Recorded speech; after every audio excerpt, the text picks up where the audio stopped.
Episode 42. Setelah selesai membayar, Angga dan Sylvia keluar dari toko tersebut. Sylvia bengong menerima 2 paper bag berisi handphone keluaran terbaru. "Kok ada 2 mas? Yang satu buat Mas Angga ya?" tanya Sylvia. "Bukan, yang satu lagi buat adik kamu Sandy, tolong berikan padanya. Bilang itu hadiah dari saya atas kelulusannya kemarin. Saya lupa belum sempat memberi dia hadiah," jawab Angga santai. Sylvia tersenyum senang, Angga begitu sangat baik dan perhatian pada keluarganya. "Ya Allah Mas, makasih banyak jadi ngerepotin," ucap Sylvia tersenyum. "Tidak merepotkan sama sekali, Sandy juga adikku via," ucap Angga lagi dan langsung menggenggam tangan Sylvia dan kembali menyusuri mall tersebut. "Mas, mendingan kita pulang saja yuk, jemput Safira," ucap Sylvia. "Biarkan saja Via, kita jarang-jarang bisa jalan berdua seperti ini, jangan khawatir, ada Mami bersama Safira," ucap Angga dan Sylvia pun mengangguk. Tak terasa sudah mau sore. Angga dan Sylvia memutuskan untuk pulang, mereka juga tak lupa membelikan baju dan keperluan Safira yang sudah habis.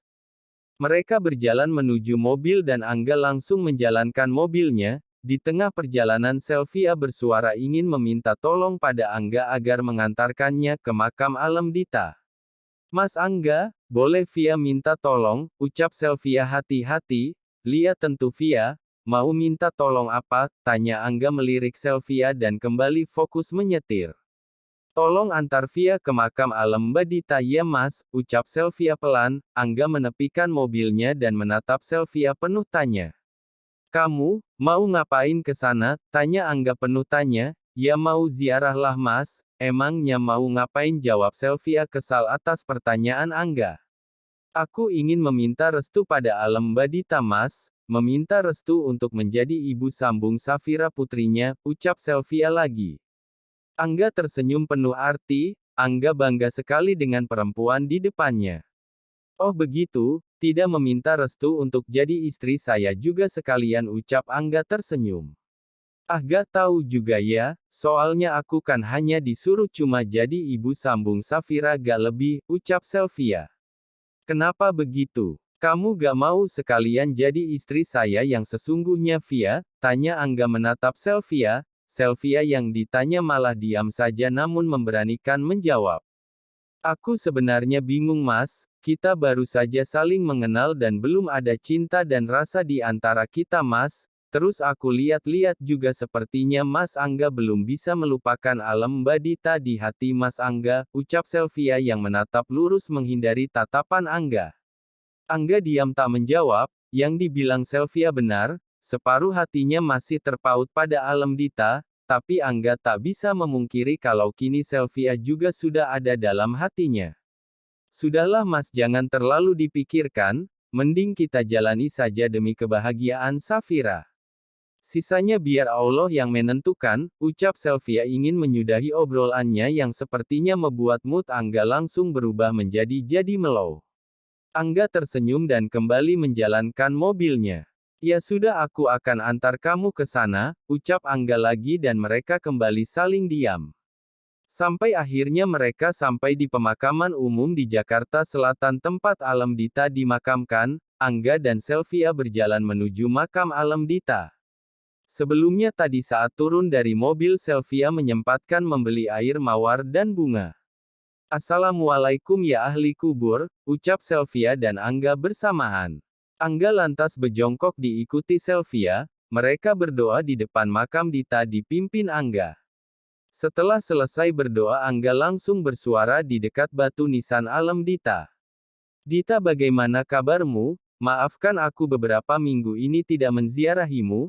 Aku sedang banyak proyek yang harus segera diselesaikan. Aku juga sekarang datang ke sini tak sendiri.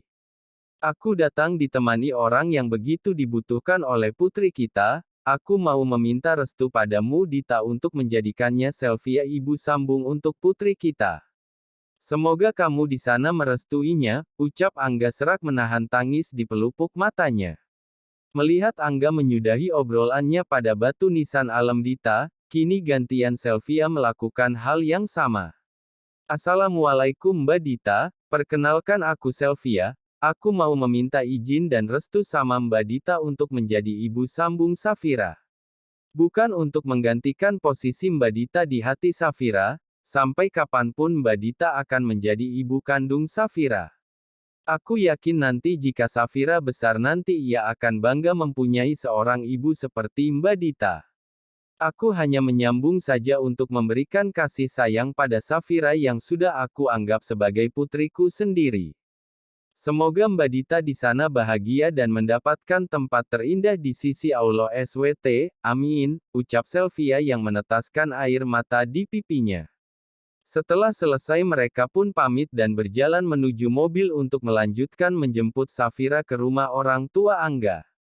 Selama di perjalanan menuju rumah orang tua Angga, mereka berdua tak ada yang bersuara, hanya ada suara alunan musik akustik yang Angga putar di map 3 mobilnya. Tak lama kemudian mereka sampai di rumah orang tua Angga. Safira langsung menyambut Sylvia saat Sylvia dan Angga tiba di depan rumah orang tuanya. "Momi Vira kangen," ucap Safira menghambur memeluk Sylvia. "Lia sayang Momi juga, maafkan Momi tidak menjemput Vira ya," ucap Sylvia memeluk balik Safira. "Kalian sudah datang rupanya, ayo masuk sayang," ucap Mami Anggi pada Sylvia dan Angga. Mereka masuk dan berkumpul di ruang keluarga. "Papi kemana Mi?" tanya Angga yang tak melihat sang papi di sana. "Sedang istirahat di kamar Ga, tadi asyik bercanda sama Safira," jawab Mami Anggi. "Mi Via mau sekalian pamit, besok pagi mau pulang ke Bandung, Via minta tolong titip Safira ya Mi," ucap Sylvia melirik Safira yang sedang membuka bungkusan mainan yang tadi Sylvia belikan di mall. "Lia sayang, kamu jangan khawatir, ada Mami dan Anggita, Mami sudah berikan pemahaman pada Safira, Mami titip salam untuk keluarga kamu di sana ya. Mami juga mau menitipkan sesuatu untuk keluarga di sana, tunggu kami di hari Sabtu ya," ucap Mami Anggi tersenyum. "Lia Mi, nanti Via sampaikan," balas Sylvia tersenyum. Malam tiba setelah makan malam dan menidurkan Safira, Sylvia pamit untuk pulang karena harus membereskan pakaian di kosan yang akan ditinggalkan. Karena Sylvia tidak akan memperpanjang kosannya, saat menidurkan Safira, Sylvia memberikan pemahaman kembali pada Safira tentang proses pernikahan yang harus dijalani oleh Sylvia dan Angga pada Safira. Ternyata Safira anak yang sangat pintar, Safira langsung mengerti membuat Sylvia terharu. Sylvia dan Angga pamit, Angga akan mengantar Sylvia ke kosannya. Di perjalanan mereka kembali saling diam, namun Angga tak bisa diam. Tangan kanan Angga memegang kemudi sedangkan tangan kirinya terus menggenggam telapak tangan kanan Sylvia. Sylvia sudah beberapa kali ingin melepasnya namun Angga malah semakin menggenggam erat tangannya. "Sudah lepaskan Mas, kamu sedang menyetir, itu berbahaya," ucap Sylvia. "Biarkan seperti ini, aku mengemudikan mobil pelan-pelan, kamu jangan khawatir," ucap Angga yang makin memperat genggaman tangannya. Setelah hampir 40 menit karena macet dan Angga yang mengemudikan mobilnya pelan, mereka akhirnya sampai di kosan Sylvia. Angga bukan melepas malah membawa kedua tangan Sylvia dan diciuminya punggung tangan Sylvia cukup lama, sontak membuat Sylvia kaget karena ulah spontan Angga. Setelah itu mereka turun, Angga membantu menurunkan barang bawaan dari mobilnya ke depan kosan Sylvia. Setelah selesai, Angga pamit karena tak enak dengan penghuni kosan di situ yang masih berlalu lalang. "Saya pamit ya, besok pagi Pak Mardi akan menjemput untuk mengantarkanmu ke Bandung. Sebenarnya aku ingin sekali mengantarmu tapi masih banyak pekerjaan yang harus aku selesaikan sebelum weekend ini ke Bandung," ucap Angga menghela nafasnya kasar. "Lia gak apa-apa, aku ngerti Mas, yang ada Mas Angga jangan stres, selalu jaga kesehatan, jangan lupa makan dan sholat, Via tunggu di Bandung," ucap Sylvia tersenyum. Semenjak mengutarakan restu pada Alam Dita, Sylvia dan Angga seperti lebih tenang tanpa beban, mereka sekarang terang-terangan saling perhatian. Sylvia mengantar Angga menuju mobilnya, untuk kembali pulang. "Saya pamit ya, besok hati-hati di jalan," Kalau ada apa-apa langsung kabari saya, ucap Angga sambil menyalakan mobilnya. Sylvia mengangguk sembari tersenyum dan melambaikan tangannya pada Angga yang sudah menjalankan mobilnya. Sylvia segera masuk ke dalam kosan dan membereskan barang-barang untuk dibawa pulang besok.